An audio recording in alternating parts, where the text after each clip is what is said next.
Hey, welcome in. Good afternoon to everybody joining us live out there. If you're watching this on a replay later on, good afternoon to you too, just not quite yet. I am Gabe DeArmond, publisher of PowerMizzou.com. It is game week. It is nearly game day. We are 28 and a half hours away from kickoff of Mizzou and Louisiana Tech. This is PowerMizzou.com's weekly live show on Wednesday. We're going to talk Mizzou, Louisiana Tech. We're going to bring in Jarod Hamilton here with Power Mizzou and Ben Carlisle from bleedtechblue.com here in a few moments. But before we do that, we're going to talk a little bit about James Carlton State Farm. James is your State Farm agent located in Webster in St. Louis, Missouri. But you don't have to be located in Webster or in St. Louis for James to take care of you. Anywhere in Missouri or Illinois, James Carlton State Farm is your go-to for all of your insurance needs. And look, here's what I like about James. He says right up front that his team, not the greatest salespeople the world has ever seen. That's not their thing. They're all about your experience, customer service. They're going to do the best they can to take care of you. Most insurance places are going to have 4 or 5 salespeople. James only has a couple because he doesn't think he needs them. He's going to get you in the door and keep you with his customer service. And he's also going to do a favor for Mizzou fans. If you call him or email him, go on his website, whatever. All his contact information is scrolling across the bottom of the screen throughout this show. But if you get in touch with him, tell him you heard about his office on our show. He is going to make a $20 donation after he gives you a quote to Advancing Missouri Athletes, the Mizzou NIL Collective. So get in touch with James. Again, his information will be scrolling across the bottom of the screen throughout the show.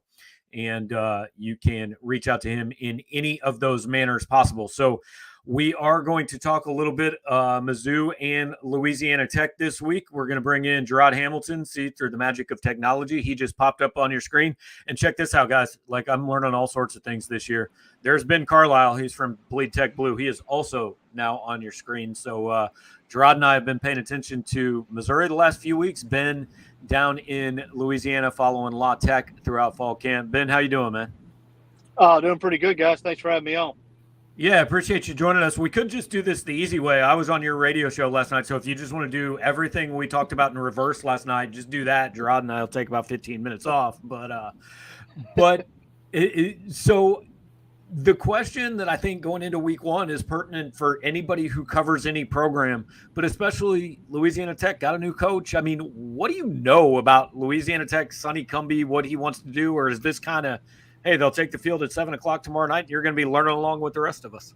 Yeah, I think a lot of it is just that, as far as we'll kind of be figuring out as we go. Obviously, we've gotten the opportunity to see them a lot throughout fall camp. And, when Sonny Cumbie was hired as the head coach at Louisiana Tech, everybody has the idea of an air raid, throw it 55, 60 times a game.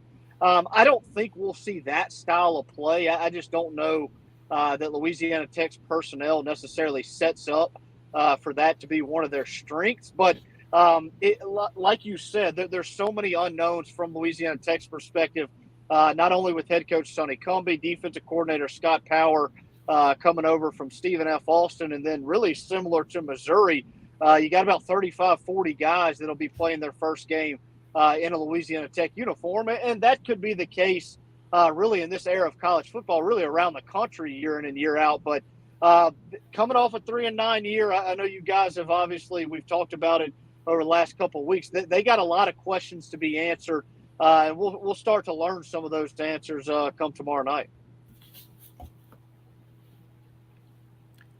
All right. Question I had for you is we've, like you said, mentioned the air raid offense, but I haven't really heard anything too much about La Tech's defense. Can you, personnel-wise, do you have an idea of what we can see as far as how many linebackers, defensive line, and secondary players on the field? Yeah, I think it'll be really similar, to what you see from Blake Baker on Missouri's side. I mean, it's a 4-2-5 base defense. Weren't very good a year ago, but I don't know if it's all that surprising when you go 3-9, allowed nearly 35 points a game.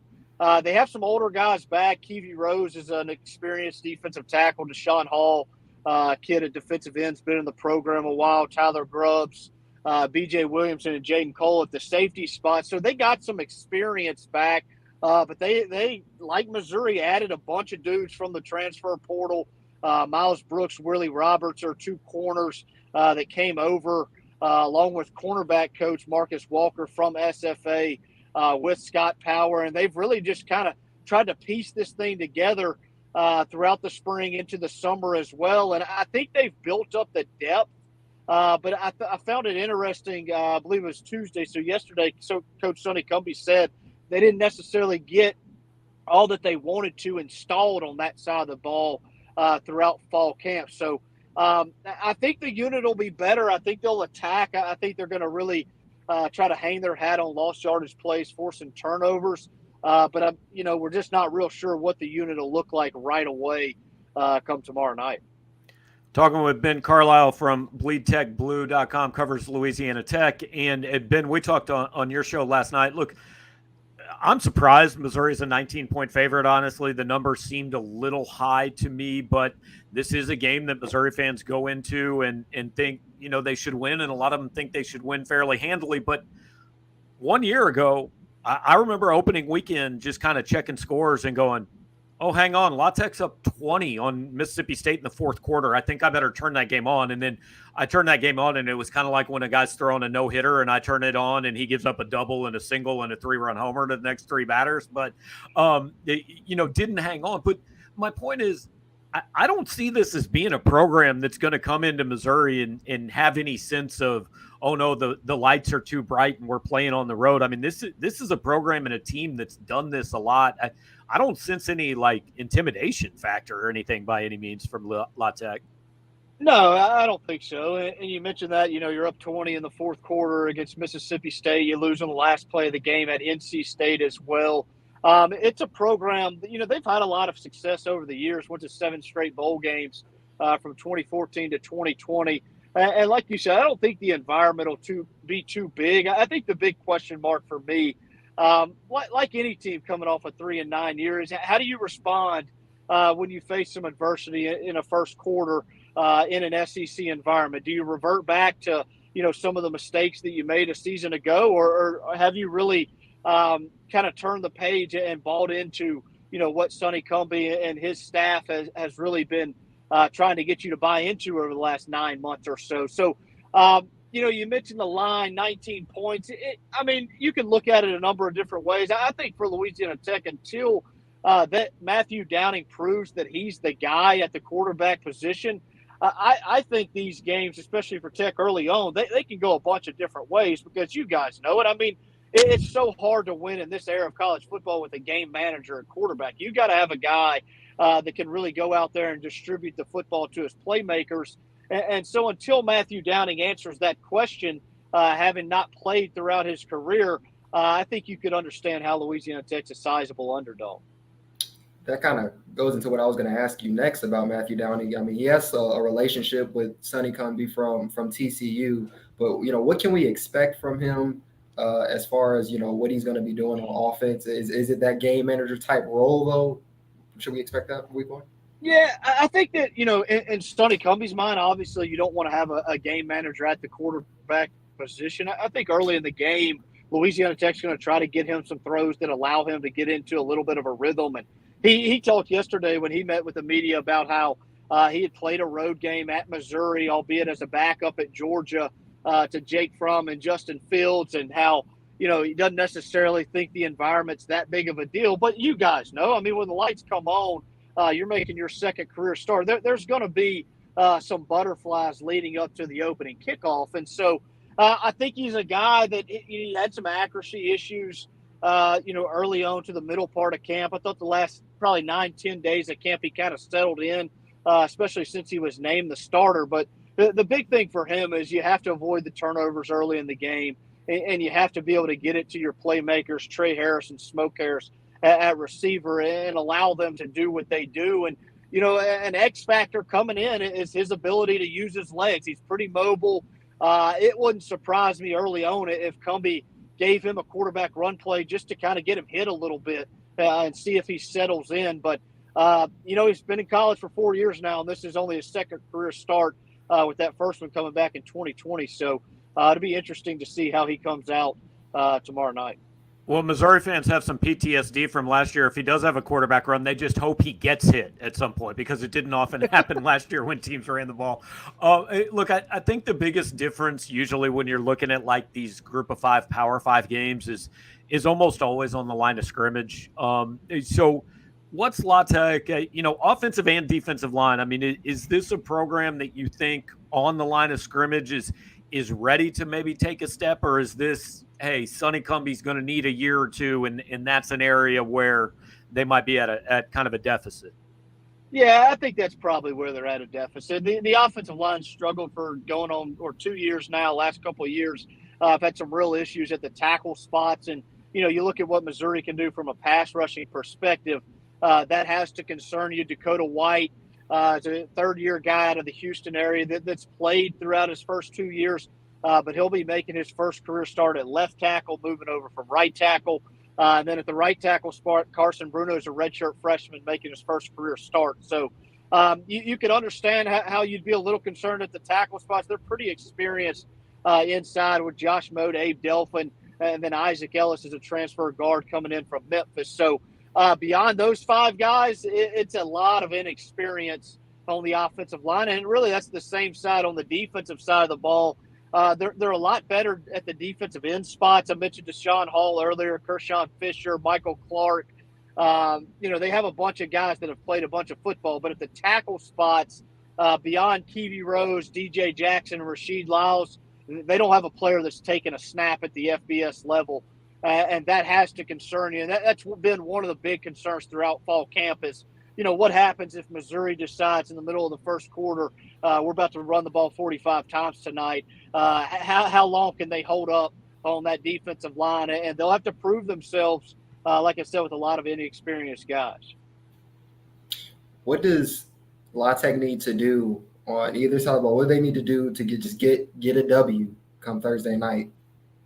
I think the big things we'll be watching early on is, how quickly can Matthew Downing settle in? Like I said, I think there's going to be some nerves. I don't think it's any secret. Louisiana Tech's got some playmakers offensively. They can find a way to get them the ball, but you can't have early turnovers. You can't have, false start penalties. You can't have lost yardage plays. We're familiar with Blake Baker down here, and that's going to be his mindset coming in is, obviously, it's a quarterback that doesn't have a whole lot of experience, and how can we get him out of rhythm and off some of his spots and force some mistakes? And like I just said with the defensive line, can you stop the run game and force Brady Cook to make some big throws on third down?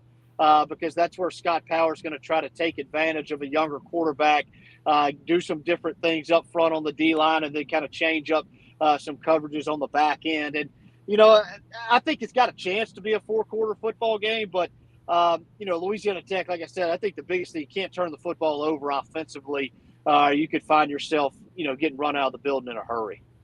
All right, well, Ben, appreciate it, man. We're going to finish you up with just a couple of questions from people that are watching. Missouri fans want to know a couple things about La Tech, and want to invite you guys, if you are watching, toss your questions, comments up there. Jarod and I will get to them, but we want to make sure to let Ben get about his day. David Carnell wants to know a little bit more about Smoke Harris. I mean, he's not a big guy, but out of the slot, like, he's the name that Missouri fans seem to know about this team. How good is he? He's really good. I would say he's probably more ball carrier than he is, a true slot receiver. He's a guy that he's quick, he's twitchy in small areas. He's going to almost always make the first guy miss, but he's not going to turn a 5-yard gain into a 75-yard touchdown. It's more of a 5-yard gain into 15, 20 yards. Really good punt returner. They're going to give him a shot to return kickoffs. He hasn't done that since his freshman year, but really fun player. I'm excited to see how they use him in this new offensive system. I think they'll use some different ways to get him the football, possibly lining him up in the backfield, speed sweeps, just really trying to get him the football and allow him to make guys miss in space. The other question we had from somebody watching, and look, I'll admit this one's out of the blue. It surprised me. Patrick wanted to know about Trey Baldwin and if he's still at La Tech. I'm pretty sure he's not, but he started at Missouri and ended up having a pretty solid career down there, didn't he? Yeah, he did. He had a really good career at Louisiana Tech. I forgot he started at Missouri, but he finished up this past year. I think he played a little bit in the USFL this past spring. So I guess he's still making a run at it. But like you said, he had a really good career at Louisiana Tech. I believe he was a 2-year starter. All right. Well, Ben, appreciate your time, man. Thanks. I'm happy we made it through this without you getting pulled over or rolling off the side of the road or anything. Hey, guys, I'll be honest with you. I was not planning to be power washing a combine out here on our farm today. So I appreciate y'all hanging with me and getting this thing done today. All right. Thanks, Ben. Appreciate it, man. All right. That is Ben Carlisle with Bleed Tech Blue. Look, and hey, this is live internet. It might be out on the farm, apparently, power washing a combine. Missouri fans would like him to maybe bring that up and take care of the bleachers at Faroe. That's a common issue. But so kind of got his take on Louisiana Tech. I mean, I don't know, Jarod.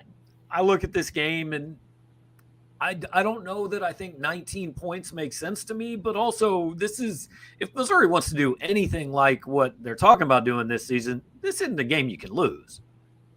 But definitely can't lose. Definitely cannot lose. And what Ben just said, what got my ears popping was left tackle and right tackle have inexperience, and then you're bringing in a quarterback who doesn't have much experience. I looked up, right before this, he's played 8 games. He's only started 1 previous one. So when you've got inexperience at left tackle, quarterback, and the other tackle, I mean, that's Blake Baker. He should be looking at his fingers, thinking this is going to be easy work in a way. And I think after listening to Ben, here's what you can find out about Missouri. Okay, inexperienced left tackle, inexperienced right tackle. If Blake Baker has to get exotic and start bringing blitzes to get pressure, that's not a good sign. This is a game where if Missouri's defensive line is going to be what they seem to be selling it as, I want to see Isaiah McGuire and DJ Coleman and Trajan Jeffcoat in the backfield. Like, get pressure with 4 in this game, and I'll feel good. If you got to start bringing Hopper and Bailey and Martez on blitzes, that's not a good sign against an inexperienced offensive line from a G5 school.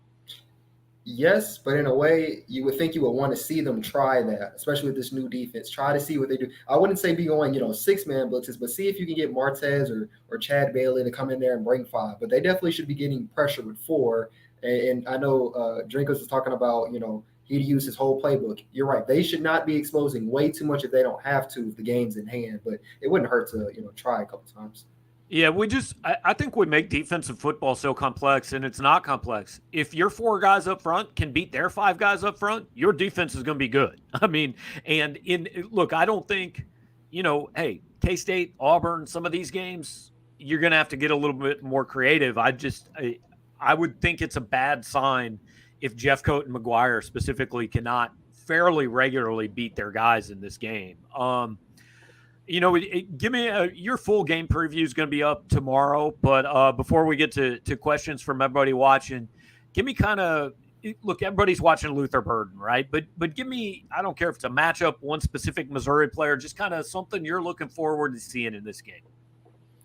Something I'm looking for. Well, now that he said that, it's definitely the defense, the Missouri defensive ends versus their tackles. I mean, like you said, they have to get in that backfield and they've got to show, like this is what they're supposed to do, because they need to start ramping up for the Kansas States, the Auburns, Floridas and all that stuff. So it would be that. And as far as I know, you just briefly mentioned Luther Burden. In a way, you want to see him have a field day. And this, to me, is a perfect time. I would imagine Louisiana Tech's going to be punting a few times. Get him one of those. Yeah, and I'll say this, like, how in the Super Bowl you can place all these prop bets, like the coin toss, the first touchdown, all that? If I could find a way to put a wager on Missouri's first offensive play, I promise it's screen pass to Luther Burden. They are getting the ball in his hands. I've been thinking that for weeks. It's gonna be that screen, a bubble screen, whatever you want to call it, to get it to him. And it should be. It's just going to be Brady Cook turn and fire the ball right to Luther on the line of scrimmage, get him a ball, get his feet wet. But the matchup I actually want to see, after listening to Ben, he was saying Louisiana Tech's fear is that Missouri just lines up and runs the ball at him. Well, I want to know who the hell's going to run the ball. I mean, because we don't know right now. I think Nate Pete will get some, Cody Schrader will get some, I think Elijah Young will get some, but this is the running game is not the part of the game that we think is Missouri's bread and butter coming out of camp. So I'll be interested to see if they can just line up and kind of shove the ball at Louisiana Tech, and if they do, who they do it with. We're going to get to your guys' comments and questions here in just a minute, second half of the show. But before we do want to remind you again, James Carlton, State Farm. Everything, his contact information runs across the bottom of the screen throughout this show. So hopefully you can figure it out. You can read carltoninsurance.net. There's the phone number, 314-961-4800. There is the Facebook page, if that is still your thing, facebook.com/Carlton Insurance. And James is a guy that can take care of all of your insurance needs. Whatever it is that you need, just give him a call. First of all, he is a Mizzou fan. He is a Mizzou supporter, and he is going to, for every quote he gives out that mentions this show, he is going to donate $20 to Mizzou's NIL collective that is advancing Missouri athletes. But also, more important is he's going to do his best to save you money. He's got a great team of 8 people. They've been there for a long time, and they know what they're doing. I've talked to James. He's just a regular guy, man. He's not going to give you the hard sell. He's just going to do the best he can do by you for your insurance needs. So we always ask you with our sponsors, look, maybe it's best for you, maybe it's not. But Missouri fans, supporters of PowerMizzou, all that, why wouldn't you give them the first shot? So make sure to do that. If your insurance costs a leg and an arm, call James Carlton State Farm. And once again, the contact information scrolling across the bottom of the screen there. So let's jump to you guys and see what you guys have to say about this. If you've got questions, if you've got comments, please put them up. And we're going to start with Cam. Excluding quarterback, what position group having a big day production-wise would be the biggest reason for optimism going forward for Missouri? We talked about that a little bit, but what do you think, Jarod? What's the thing that you come out of this game saying, okay, maybe I feel a little different about the season? Feeling different about the season. Well, then I was going to say defensive line, but this should not, in a way, this shouldn't be a gauge for you this game particularly, especially what he said as far as the inexperience on offensive line, where you say, oh, the Tigers had 6 sacks versus La Tech. I wouldn't use it like that, but it should be comforting knowing they can do it.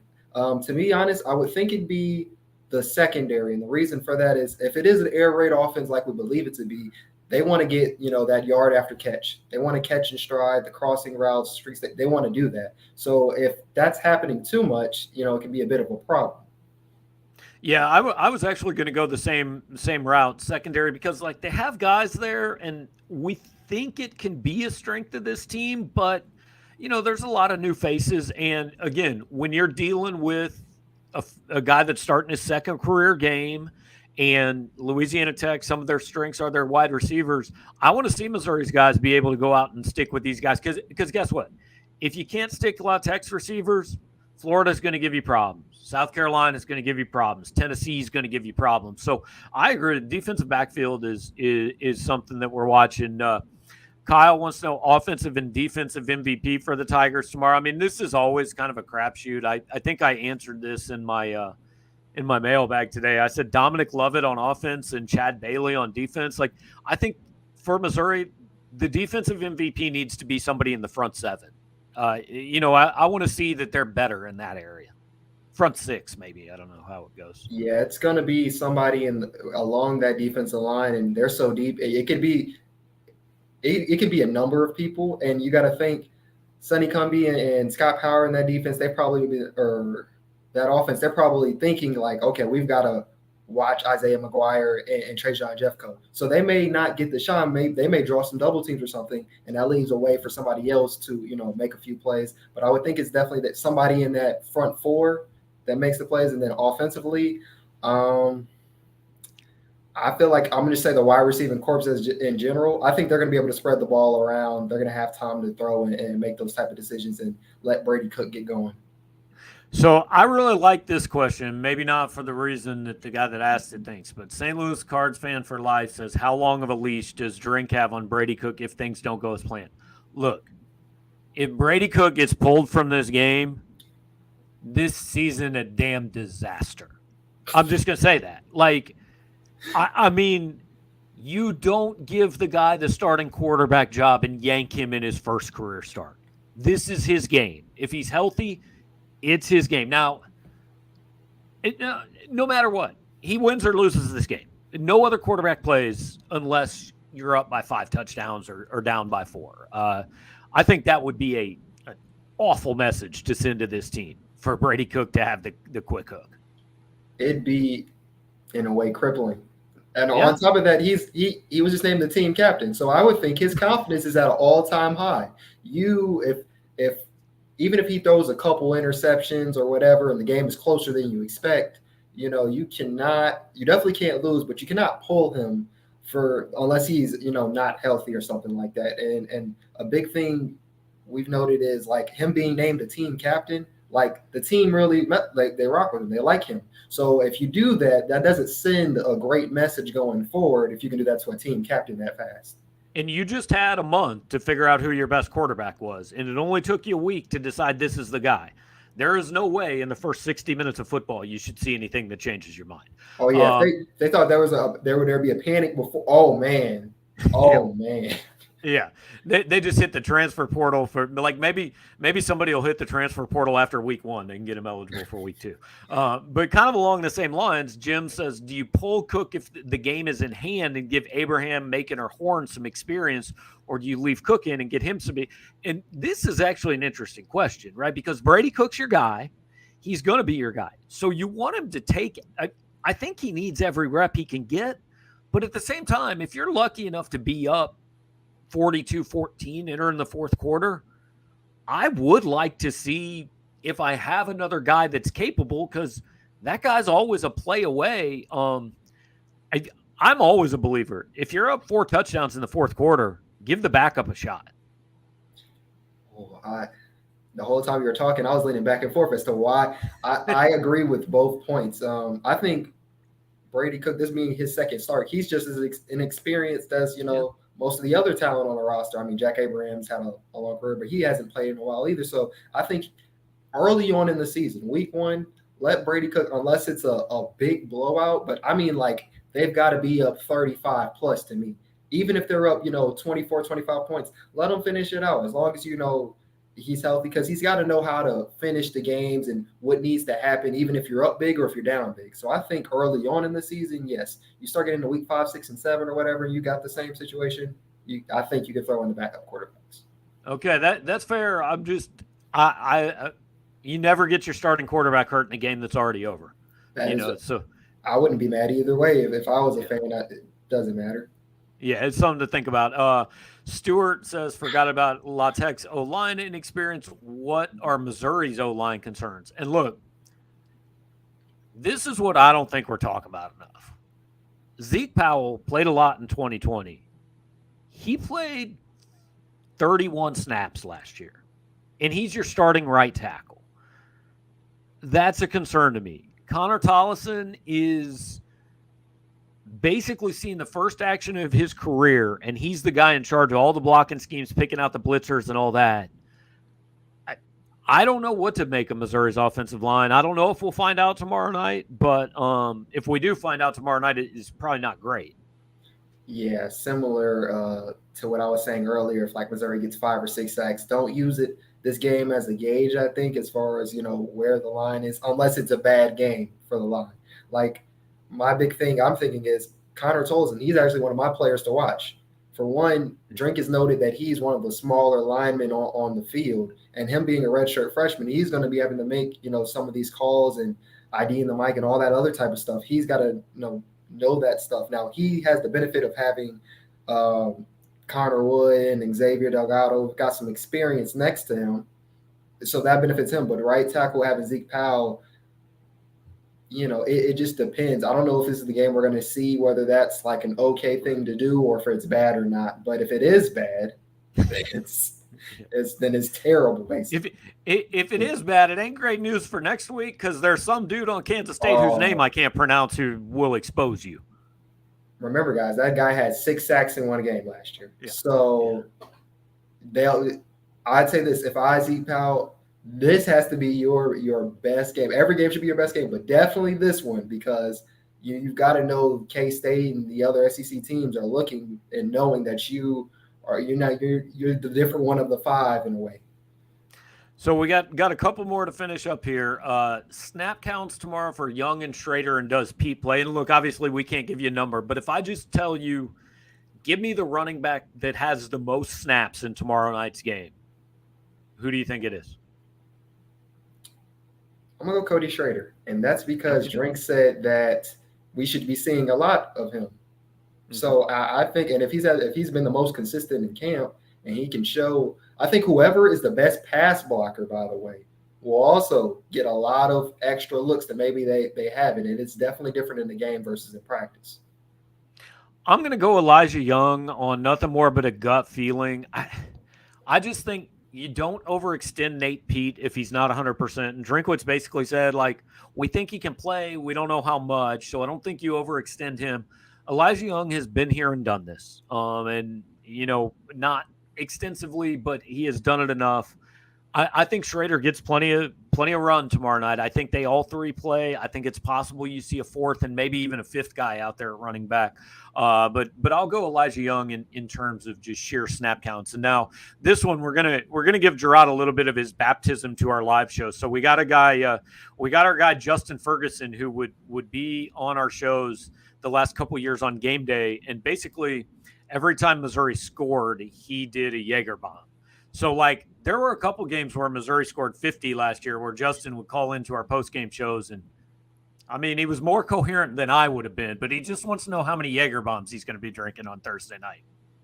So each drink is for a each touchdown. one is for a score, not a point, but, like, every time they score. Okay, every time they score, it isn't going to be a touchdown. Yeah. Right, no. Okay, well. I don't know if those are his rules. These are the rules I'm putting on him. Well, I guess this kind of translates me going into the prediction a little bit. I think they're going to have – I think it's going to be 31-17 Missouri. I don't think they cover the spread, but I think it's a comfortable 14 points, not so much where you're like, we barely got it. But whatever 31 points is, I don't know. Like, so per 4 score, touchdowns and a field goal. So I guess that's 5. That's 5. All right. I give Missouri an extra score. I picked I think 34-21. So I've got Justin doing 6 Jaeger bombs tomorrow.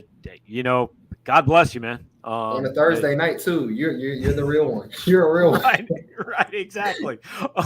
So hey, just kind of want to finish up by letting you guys kind of know what our plan is for game day. So we'll be over obviously at the stadium. Well before kickoff.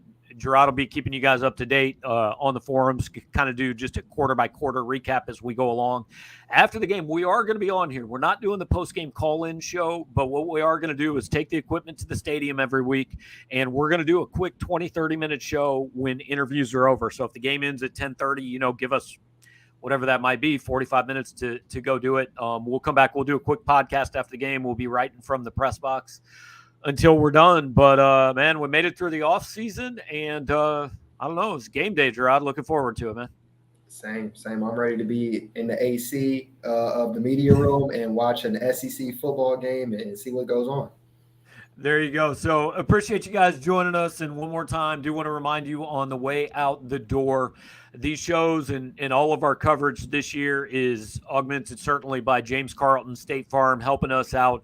And anywhere in Missouri, anywhere in Illinois, whatever kind of insurance needs you have, even if you don't think you need to look around. Hey, look around. You never know. James might be able to save you some money. CarltonInsurance.net, Facebook.com/Carlton Insurance. If you mention PowerMizzou, tell him you heard about him on our show. He's going to make a $20 donation to Advancing Missouri Athletes. Hopefully he's going to save you some money. Appreciate all you guys watching. If you did watch, before you log off, hit the like button, subscribe to the YouTube channel. If you're listening on the podcast, leave us some nice reviews, and we will talk to you tomorrow night from Furrow Field. Thanks a lot.